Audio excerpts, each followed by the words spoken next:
Friends, तो इसमें आपकी 3D के अंदर कुछ प्रॉब्लम थी, वो क्वेश्चन अपन करने जा रहे हैं। आपका इसमें एग्जांपल नंबर 12 ले रहा हूं मैं। एग्जांपल नंबर 12 14.3 से पहले जो है वो वाला एग्जांपल ले रहा हूँ। एग्जांपल में क्या है, find the Cartesian equation of the line passing through the point. अपने को पासिंग पॉइंट दे रखा है बेटा। अपने को देखो, ये आपका रिवीजन क्लास का वीडियो है, मतलब मैं इसमें लैंग्वेज में लिख के डायरेक्ट में आपको समझाऊंगा कैसे क्या करना है। पासिंग पॉइंट आपको दे रखा है -1 3 एंड -2, ये तो अपने को पासिंग पॉइंट है। और बोल रखा है and perpendicular to the line, और जो पर एक कोई लाइन है मान लीजिए, वो यहाँ से तो क्या कर रही है, पास कर रही है, और यही लाइन क्या है, परपेंडिकुलर है। किस किस पे है, दो लाइन की इक्वेशन आपको दे रखी है। एक तो x/1 y/2 और एक है z/3। एक तो ये लाइन है, एंड एक लाइन कौन सी है, x+2 फिर अपॉन में क्या है -3 इक्वल टू y-1 अपॉन में 2 इक्वल टू क्या है z+1/5। ओके, तो इस प्रकार से ये हो गए। अब अपने को वो लाइन क्या करनी है, उस लाइन की इक्वेशन ही अपने को फाइंड करनी है। ठीक है, उस लाइन की इक्वेशन क्या करनी है, अपने को फाइंड करनी है जो यहाँ से क्या करती हो, पास हो, और इन दोनों से फिर क्या हो, वो परपेंडिकुलर हो। तो उस लाइन की इक्वेशन कैसे फाइंड करते हैं, देखिए। तो देखिए, पहले मैं बताऊंगा कि जो रिक्वायर्ड लाइन है उसकी इक्वेशन क्या बनेगी, जो यहाँ से पास करेगी, है ना। तो उसकी इक्वेशन क्या बनेगी, देखना। इक्वेशन ऑफ रिक्वायर्ड लाइन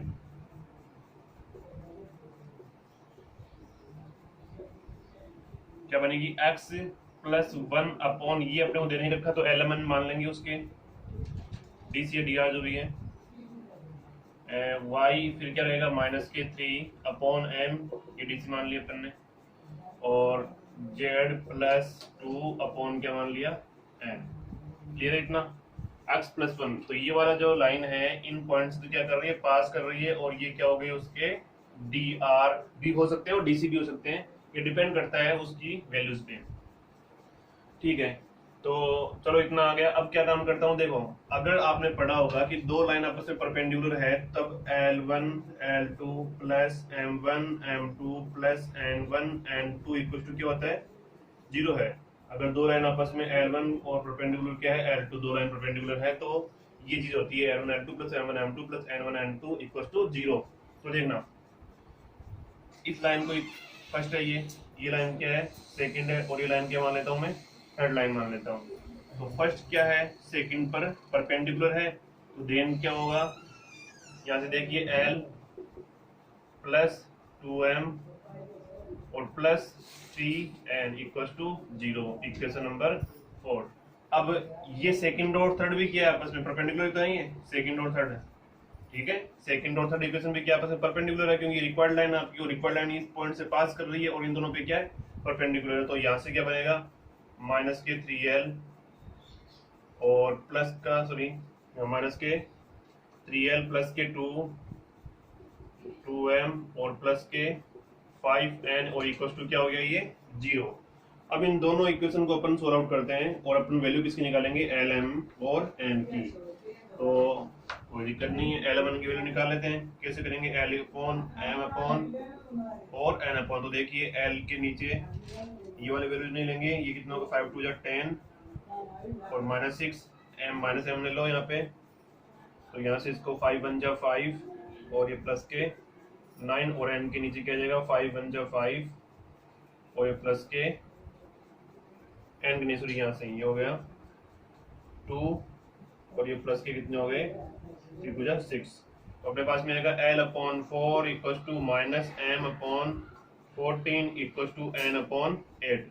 इसको और सिंपल भी कर सकते हैं ना अपन, L/2 2 का डिवाइड हो जाएगा नीचे, तो M/7, लेकिन किसका ये माइनस नीचे ले गया हमें, और N/4 कितना हो गया, 4। तो ये एलिमेंट की वैल्यू आ गई।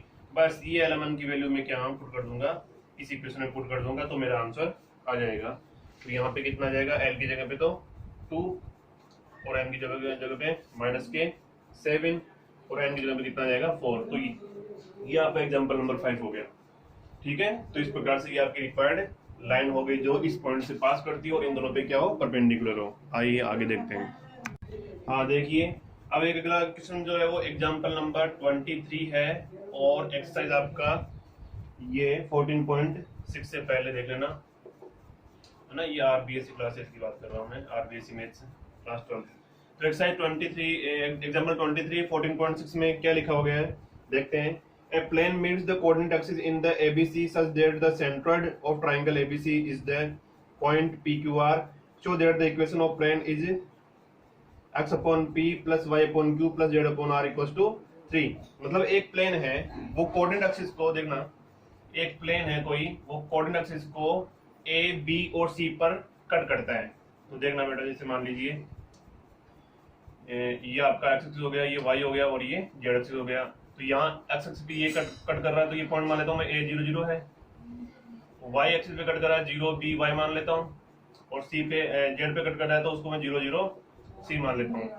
ठीक है, तो मैंने let the equation of the required plane, तो मैं मान लेता हूँ कि जो प्लेन है वो कहाँ इंटरसेप्ट कर रहा है कोऑर्डिनेट एक्सिस को, a b और c पे।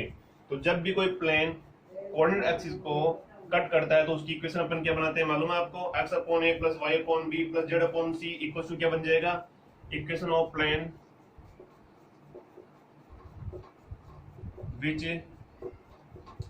Intercept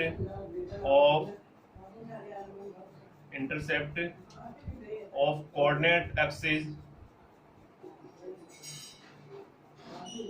eight a b c respectively x axis y axis and z axis. तो बनेगा कि अपना x upon a plus y upon b plus z upon c equal to क्या बन जाएगा, ये 1। ओके, इक्वेशन नंबर क्या हो गई, फर्स्ट। अब देखिए, अगर इस ABC का मैं क्या निकालूं, सेंट्रोइड निकाल सकता हूं ना। इस ABC का क्या मैं निकालूं, सेंट्रोइड निकाल सकता हूं। तो ABC का जो सेंट्रोइड आएगा वो क्या आएगा, देखो, centroid of ABC triangle ABC, आप देखिए आपको मालूम है फॉर्मूला क्या बनता है, x1 plus x2 plus x3 upon 3, y1 plus y2 plus y3 upon 3 और z1 plus z2 plus z3 upon 3।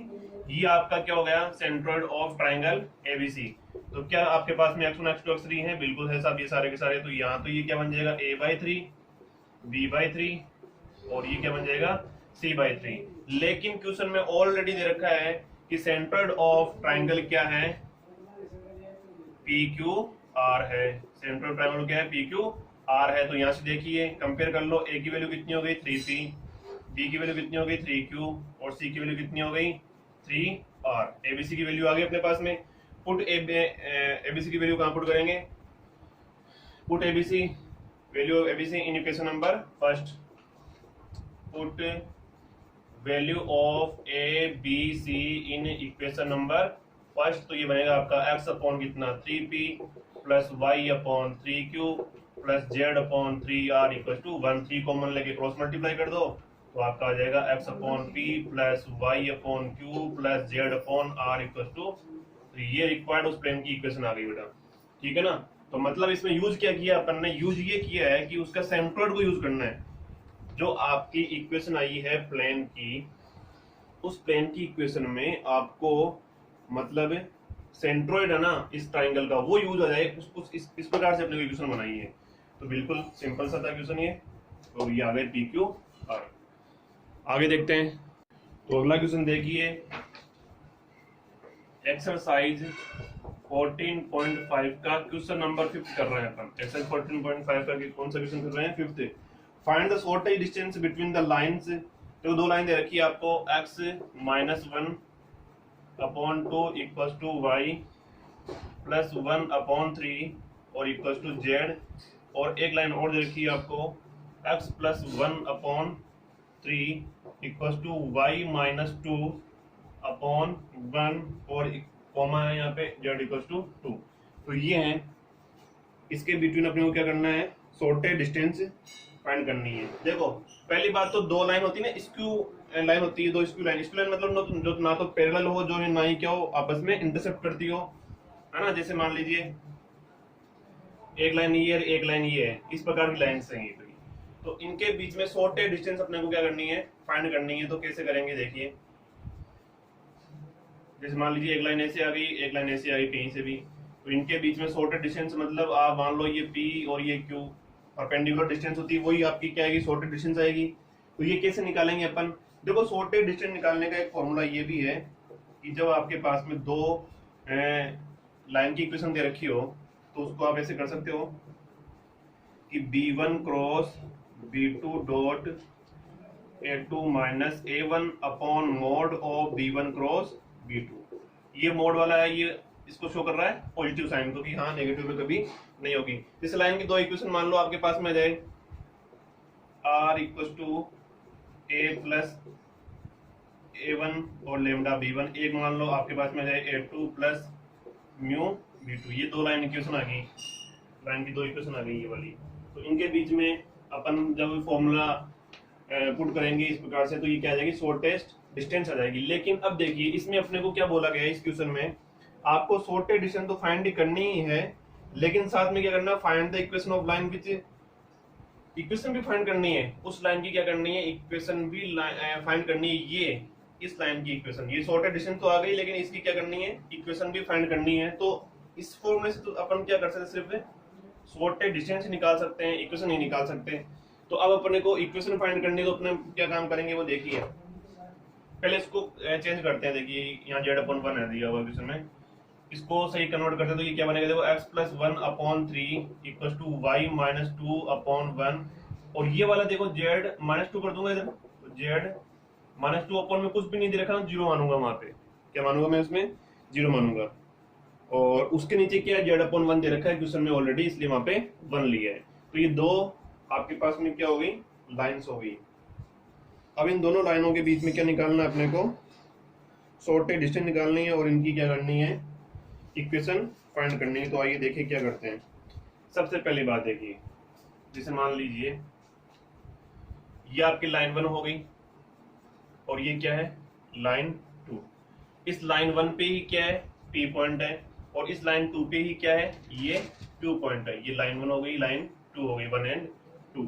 तो अब इस P और Q के अपने को क्या निकालने हैं, DR निकालने हैं, डायरेक्शन रेशियो। कैसे निकालेंगे अपन, उसके लिए आप देखिए, सबसे पहला काम ये कर लेता हूं मैं, इसके इक्वल तो मैं लेमडा पुट कर लेता हूं और इसके इक्वल में म्यू पुट कर लेता हूं, कोई क्वांटिटी।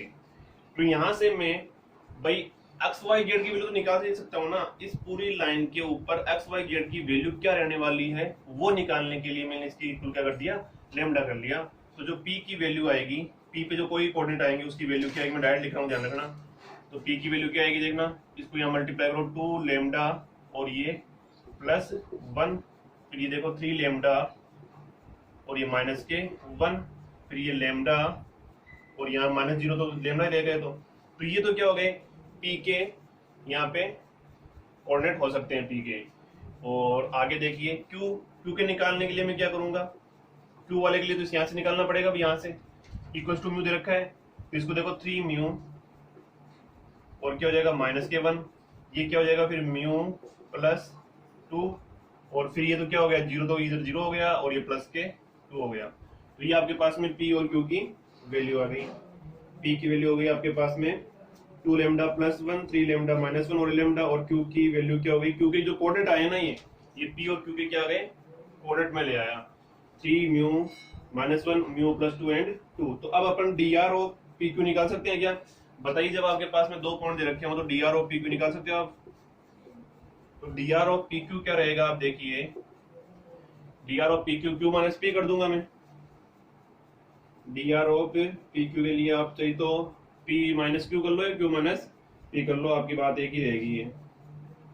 तो क्या बनेगा, ये देखो, ये बन जाएगा आपका 2 लेमडा माइनस के 3 म्यू और ये प्लस कितना हो गया 2, इसमें से ये माइनस कर लो, 3 लेमडा माइनस के म्यू और माइनस के 3, इसमें से ये माइनस कर लो, तो लेमडा माइनस कितना हो गया, ये 2। तो ये क्या हो गया, DR ऑफ PQ आ गए, लेमडा माइनस 2। इतना क्लियर है। और अब देखिए, अब अपने को क्या फाइंड करना है, शॉर्टेस्ट डिस्टेंस फाइंड करनी है।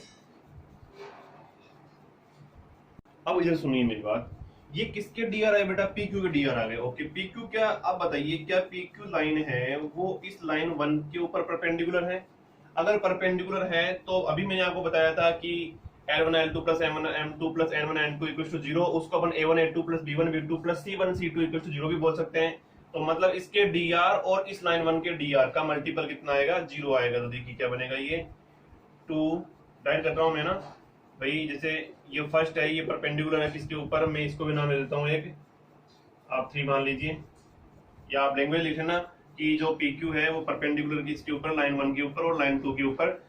देन क्या होगा, आप यहाँ से मल्टीप्लाई करके ये वाला ई से मल्टीप्लाई करो, 2 लैम्डा माइनस के 3 म्यू प्लस 2, और फिर ये वाला करो plus 3 lambda minus mu minus 3, फिर ये वाला करो इसे, तो प्लस ये तो 1 तो 1 ही रहेगा, तो लैम्डा माइनस 2 इक्वल टू क्या हो जाएगा, 0। और ये इक्वेशन अपन ले लेते हैं 4। इक्वेशन क्या आ गई है, अभी चलो आगे और इसको सिंपल करना पड़ेगा मेरे को, तो इसको और सिंपल करता हूँ मैं। Lambda minus 2 minus lambda 3 minus mu, तो देखिए कितना जाएगा, ये तो हो गया 2 2 जा 4 लैम्डा, ये 9 लैम्डा, 9 एंड 4 कितने हो गए 13 और 1 14, तो लैम्डा हो गए। ओके 14 लैम्डा, और फिर यहाँ से देखो माइनस के 6 और माइनस 3, तो माइनस के 9 म्यू हो गए, फिर ये 4 हो गया, और ये माइनस के 9 11 हो गए, 11 माइनस 4 कितना हो गया बेटा, माइनस के 7, और कितना आ जाएगा इक्वल्स टू 0। तो ये आपका इक्वेशन क्या हो गई 4। ये कहां से मैंने लिए गया हूं मैं, पी क्यू परपेंडिकुलर है किसके ऊपर, 1 के ऊपर, तो वहां से मेरे पास में इक्वेशन फर्स्ट आ गई। अब मैं एक काम और करूंगा कि जो ये आपकी पी क्यू है ये किसके ऊपर परपेंडिकुलर है, 2 के ऊपर भी है ना, तो वहां से मैं क्या करूंगा, दूसरा इक्वेशन फाइंड कर लूंगा। तो देखिए अब की बार मैं थोड़ा डाइट कर रहा हूँ, समझ जाना, मैं बोलूंगा इसमें कि जो 2 है वो भी किसके ऊपर परपेंडिकुलर है, 3rd के ऊपर परपेंडिकुलर है, तो क्या बनेगा, यहाँ से देखिए आप, इसमें इसके DR और इसके DR दोनों का मल्टीपल क्या आएगा, 0 आएगा, तो क्या बनेगा 3, तो ये आएगा 2 लैम्डा माइनस 3 म्यू प्लस 2, फिर प्लस वो तो 1 है ना, तो ये तो 3 लैम्डा माइनस म्यू रहेगा, 3 लैम्डा माइनस म्यू रहेगा, वो 0 है तो ये पूरा 0 हो ही जाएगा, और इक्वल टू कितना आ जाएगा 0, तो इसको मल्टीप्लाई करो 6 लैम्डा, सॉरी 9 लैम्डा हो गया नहीं, 6 और 3 9 लैम्डा, और ये 3 9, और माइनस के कितना हो गया 10 म्यू, और plus 6 equal to 0, equation number 5। तो ये आपका लाइन 2 और उस PQ का क्या आ गया, अपन ने निकाल लिया, एक इक्वेशन और फाइंड कर ली, 9 lambda minus 10 mu, 9 lambda minus 10 mu plus के 6, कहीं थोड़ी सी गलती हो गई है, हाँ यहाँ पे देखिए माइनस का 3 भी था, तो मैंने सिर्फ 3 लैम्डा माइनस म्यू माइनस 3 नहीं लिया, तो यहाँ माइनस 3 को लेता हूँ मैं, माइनस 3 इक्वल टू 0 हो गया। अब देखिए तो कितना बन जाएगा, ये प्लस का 3 हो जाएगा, मतलब कुल मिला के प्लस का क्या हो गया 3। तो इक्वेशन 4 और 5 आपके पास में है। अब बेटा इन 4 और 5 को यूज करते हुए आपको क्या करना, लैम्डा और म्यू की वैल्यू फाइंड करनी है। तो बाई इक्वेशन 4 एंड 5 थोड़ा ना इसमें कैलकुलेशन काफी हो जाएगी, तो आप कर लेना, मैं डायरेक्ट बता रहा हूँ आपको। लैम्डा की वैल्यू क्या आएगी, लैम्डा की वैल्यू आएगी आपकी 97 अपॉन 59, और जो म्यू की वैल्यू आएगी वो आपके पास में आएगी 105 अपॉन 59। तो लैम्डा और म्यू आपके पास में आ जाएंगे। तो अब मेरे को बताओ क्या पी के कोऑर्डिनेट आप निकाल सकते हो क्या? देखो ये रहा पी, इस पी के कोऑर्डिनेट निकाल लोगे, ये दोनों वैल्यू यहाँ पुट करोगे तो क्या आ गए, पी के कोऑर्डिनेट आ जाएंगे, और ये दोनों वैल्यू यहाँ पुट करोगे तो किसके कोऑर्डिनेट आ जाएंगे, क्यू के भी कोऑर्डिनेट आ जाएंगे। तो पी और क्यू के कोऑर्डिनेट आपके पास में जब आ जाएंगे तो आप क्या करोगे, देखना पी के कोऑर्डिनेट कुछ इस प्रकार से आएंगे, जब ये दोनों वैल्यू आप यहाँ पे रखोगे ना तो पी के कोऑर्डिनेट कुछ इस प्रकार से आएंगे आपके 253 अपॉन 59 और 232 अपॉन 59 और ये 97 अपॉन 59, और ये क्यू की जो कोऑर्डिनेट आएंगे वो क्या आएंगे, क्यू वाले कोऑर्डिनेट आप क्या जाएंगे 256 अपॉन 59 और 223 अपॉन 59 और ये 2। तो ये पी और क्यू के कोऑर्डिनेट आपके पास में आ जाएंगे बेटा, ये ना वैल्यू यहाँ पे पुट करके निकाल लेना, आप सारे के सारे आ जाएंगे। अब बताओ पी क्यू के जब कोऑर्डिनेट आपके पास में आ जाएंगे, डिस्टेंस आप निकाल सकते हो, डिस्टेंस फॉर्मूला अपना आपको मालूम है ही है। क्या हो जाएगा, x1 minus x2 whole square plus y1 minus y2 whole square plus z1 minus z2 whole square. तो इस प्रकार से आप कर लोगे, उम्मीद है आप कर लोगे। तो ये आपका डिस्टेंस आ जाएगी। फिर आपको जब बोला जाएगा कि उसकी इक्वेशन भी फाइंड कीजिए, तो बिल्कुल सिंपल है इक्वेशन। तो देखो क्या करोगे, तो जब आपके पास में 2 पॉइंट्स आ गए, 2 पॉइंट के कोऑर्डिनेट आ गए, तो आप मेरे ख्याल से इनकी इक्वेशन निकाल ही सकते हो वैसे। और ऐसे नहीं करो, देखो यहाँ पी और क्यू ना ही है, तो D r of p Q निकाल देना। डी आर ऑफ क्या जाएंगे, पी क्यू आ जाएंगे। फिर एक लाइन जो पी पॉइंट से पास करें और जिसके डी आर ये हो, तो उसकी फॉर्मूला आप बनाना जानते हो कि हाँ x minus x one upon l, l one a one ले लो, कोई दिक्कत नहीं। वो बात है कि ये y minus y one upon b one, z minus z one upon c one. ये a one b one c one कहाँ से मिलेंगे आपको, यहाँ से मिल जाएंगे d r of p q से। ठीक है, तो इस प्रकार से आप इक्वेशन कर सकते हैं। लेमडा और म्यू की वैल्यू लेकिन आपको यहाँ पुट करनी पड़ेगी, अदरवाइज आपके पास में 2 पॉइंट्स हैं तो आप लाइन की इक्वेशन बना भी सकते हो। आगे देखिए, इसमें एक क्वेश्चन हो रहा है आपका एग्जाम्पल नंबर 28 है। ये एक्सरसाइज 14.6 से पहले है ना, एग्जाम्पल नंबर 28 एक्सरसाइज 14.6 से पहले वाला है। देखो क्या, फाइंड द डायरेक्शन कोसाइंस। आपको डीसी फाइंड करने हैं। क्या फाइंड करने हैं, DC of the perpendicular to the plane. Perpendicular है किसके, प्लेन के, टू द प्लेन। प्लेन की इक्वेशन दे रखी है आपको, R dot 6i plus 2j minus 3k plus 7 equal to 0। आपको मालूम है वैसे भी प्लेन की इक्वेशन क्या होती है, R dot N vector equal to D.